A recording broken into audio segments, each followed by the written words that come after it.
மகர லக்னத்தில் பிறந்தவங்களுக்கு ஏப்ரல் மாதம் எப்படி இருக்கும் இதுதான் நம்ம பார்க்குறோம்.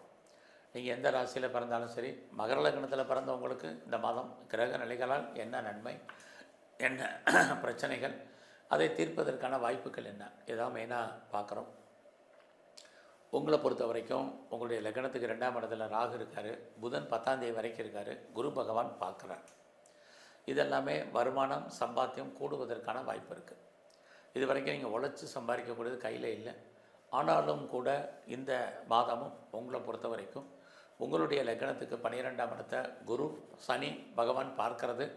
ஒன்று நீங்கள் முதலீடு பண்ணணும், இல்லைன்னா தேவையற்ற செலவினங்களை சந்திப்பதற்கான வாய்ப்பு இருக்குது. அது மட்டுமல்ல, பேச்சை தொழிலாக வச்சிட்ருக்கிறவங்களுக்கு அதன் மூலமாக வருமானங்கள் உண்டு. இந்த மாதம் 10ஆம் தேதிக்கு அப்புறம் உங்களுடைய முயற்சிகள் எதுவாக இருந்தாலும் அதை நீங்கள் டெவலப் பண்ணுங்கள். சக்ஸஸ்ஃபுல் பண்ணுறதுக்கான வாய்ப்பு நிறையா இருக்குது.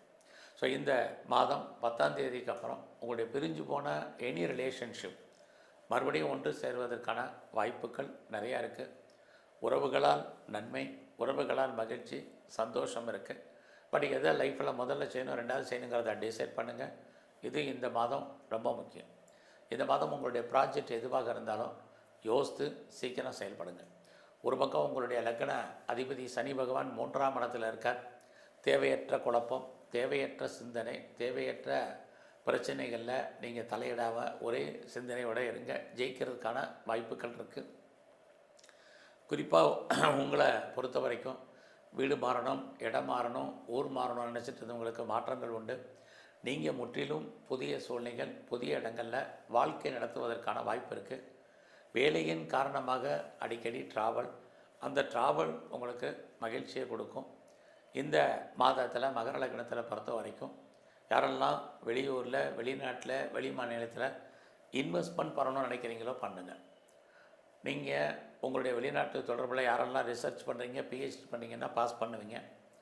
நான் பிஆருக்கு அப்ளை பண்ணியிருக்கேன், க்ரீன் கார்டுக்கு அப்ளை பண்ணிவிட்டு வெயிட் பண்ணுறேன், சிட்டிசன்ஷிப் எதிர்பார்க்குறேன். எப்போ வரும், எப்போ நடக்கும் தெரியலைங்கிறவங்களுக்கு அது நடப்பதற்கான வாய்ப்பு. இது எல்லாமே இந்த மாதம் பாசிபிலிட்டிஸாக உங்களுக்கு இருக்குது. ஸோ இந்த மாதத்தில் உங்களை பொறுத்த வரைக்கும் யாரெல்லாம் மாஸ் ப்ரொடக்ஷனில் இருக்கிறீங்க, உற்பத்தி சார்ந்த துறையில் இருக்கிறவங்களுக்கும் சரி, அல்லது பெரிய லெவலில் மேனுஃபேக்சரிங் லைனில் இருக்கிறவங்களுக்கும் சரி, இந்த மாதம் உங்களுடைய உற்பத்திக்கு தகுந்த சேல்ஸ் இருக்குது. லாபம் கைக்கு பணமாகவும் வர்றதுக்கான வாய்ப்பும் இருக்குது.